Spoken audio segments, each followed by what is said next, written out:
नमस्ते, welcome to career institute. मैं हूं आपकी टीचर पूजा और आज हम शुरू करने वाले हैं कॉरल ड्रॉ कोर्स की क्लास नंबर 5। क्लास नंबर 5 में क्या पढ़ने वाले हैं वो आई थिंक आपने थंबनेल देखा होगा और थंबनेल देखकर आपको पता चल गया होगा कि हम लोग कौन कौन से टूल्स को डिस्कस करने वाले हैं। और हाँ, अगर आप एक अच्छा ग्राफिक डिजाइनर बनना चाहते हो तो मेरी कॉरल ड्रॉ की क्लास को रेगुलरली देखिए और साथ के साथ प्रैक्टिस भी करिए। डेफिनेटली आप बहुत अच्छे ग्राफिक डिजाइनर बन जाओगे। तो आइए शुरू करते हैं।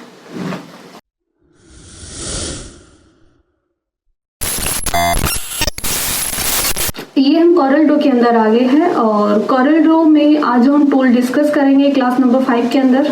वो हम करेंगे crop tool, knife tool, virtual segment, delete tool और इरेजर टूल। इन 4 टूल को हम डिस्कस करेंगे। तो आइए शुरू करते हैं। तो इसके लिए मैं सबसे पहले पेज को थोड़ा साइड कर लेती हूँ और मैं अपने कीबोर्ड से कंट्रोल आई करती हूँ। कंट्रोल आई करने के बाद मैं यहाँ से कोई इमेज ले लेती हूँ लाइक दिस। मैंने इस तरीके से कंट्रोल आई करके आप इमेज इंपोर्ट कर सकते हो कॉरल के अंदर। कंट्रोल आई से मैंने जैसे कंट्रोल आई किया है तो मैं अपनी गैलरी पे पहुँच जाऊंगी, वहाँ से आप इमेज ले सकते हो। मैंने एक इमेज ले ली अपनी कॉरल ड्रॉ के अंदर। अब इस इमेज का मुझे एक छोटा सा पार्ट चाहिए। तो पहला टूल कौन सा है मेरा? क्रॉप। तो देखिए क्रॉप टूल क्या करता है कि इमेज के किसी भी छोटे से पार्ट्स को बाहर निकाल देता है। अभी बेसिकली मैं इस पे क्रॉप अप्लाई कर देती हूँ इस तरीके से। अब मैं चाह रही कि मेरे को ये वाला पार्ट अलग चाहिए तो मैंने इस पे क्लिक करा और यहाँ पे या तो आप यहाँ क्लिक कर सकते हो या अपनी यहाँ पे डबल क्लिक कर सकते हो। मैंने डबल क्लिक करा इस तरीके से। तो अभी आप देखोगे कि उस पिक्चर में से जो छोटा पार्ट था वो बिल्कुल अलग हो गया है। ठीक है, तो इस तरीके से क्रॉप का यूज कर सकते हो। मैं अपनी कीबोर्ड से कंट्रोल जेड कर दूंगी वापस लाने के लिए उसको। तो इस तरीके से मैं उसको वापस ला सकती हूँ। सेकेंड जो मेरा टूल है वो है नाइफ टूल। देखिए नाइफ टूल क्या करता है, नाइफ ऑब्वियसली बात है भाई, नाइफ तो काटने के लिए काम आता है। तो आप यहाँ से काट सकते हो इमेज को। कैसे? मैंने नाइफ पे क्लिक किया और नाइफ पे मैं जैसे क्लिक करूंगी तो मैं इस तरीके से ऐसे इस तरीके से मैं क्लिक कर दूंगी। तो अभी आप देखोगे कि मेरी जो इमेज है वो कट गई है, लेकिन आपको प्रॉपर तरीके से दिखाई नहीं दे रही है। इसको देखने के लिए मैं मूव पे जाऊंगी और एक पार्ट पे क्लिक करूंगी इस तरीके से और एक पार्ट को मैं ऐसे हटा दूंगी। अभी आप देखोगे कि मेरे उस पिक्चर के 2 पार्ट्स हो गए हैं। तो इस तरीके से आप नाइफ टूल का यूज कर सकते हो किसी भी इमेज से किसी भी ऑब्जेक्ट को काटने के लिए। फिर से मैं कंट्रोल जेड कर दूंगी इस तरीके से। और नेक्स्ट टूल है मेरा virtual segment delete tool. Virtual segment delete tool का यूज किस तरीके से करते हैं, इसके लिए मैं इस इमेज को डिलीट कर देती हूँ और मैं एक ऑब्जेक्ट ड्रॉ करती हूँ। ऑब्जेक्ट मैंने यहाँ से लिया है सर्कल।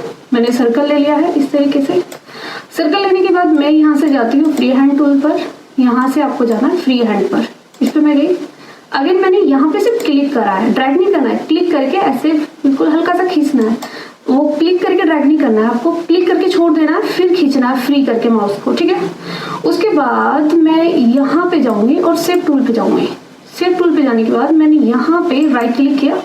राइट क्लिक आपको कब करना है? देखो कभी कभी यहाँ पे क्या होता है ना, प्रॉब्लम होता है जब ये उल्टा एस आ जाए इस तरीके से, जैसे मेरे अभी कर्सर पे बन के आया उल्टा एस, तब आपको क्लिक करना है। तो मैंने राइट क्लिक करना है। राइट क्लिक करके मैं कर्व करती हूँ यहाँ से, है ना। तो कर्व करने के बाद मैं इसमें थोड़ी सी गुलाई देती हूँ ऐसे। मैंने अपना सर्कल के अंदर गोलाई दे दिया इस तरीके से।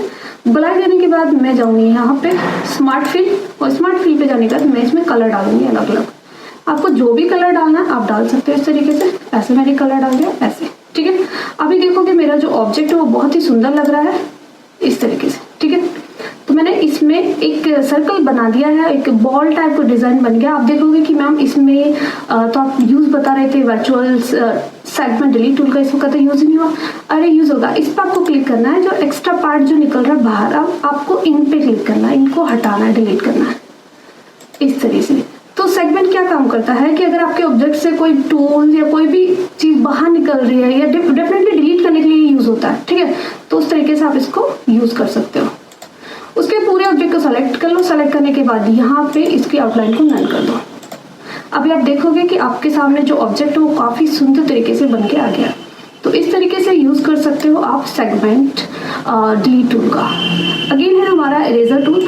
इरेजर टूल का यूज़ कैसे करोगे, देखो मेरे पास एक इरेजर आ गई है लेकिन बहुत छोटी है। यहाँ से आप अगर देखोगे ये सर्कल में इरेजर आ रही है, यहाँ पे रेक्टेंगल में इरेजर आ रही है। आप जिस भी शेप के इरेजर का साइज रखना चाहो वो रख सकते हो। मैं यहाँ से रेक्टेंगल ले लेती हूँ और साइज को थोड़ा सा यहाँ पे बड़ा कर देती हूँ। मैंने साइज बड़ा कर दिया है इस तरीके से, और देखोगे मेरी जो इरेजर का साइज है वो बड़ा हो गया। मैं इस तरीके से इसको इरेज कर सकती हूँ।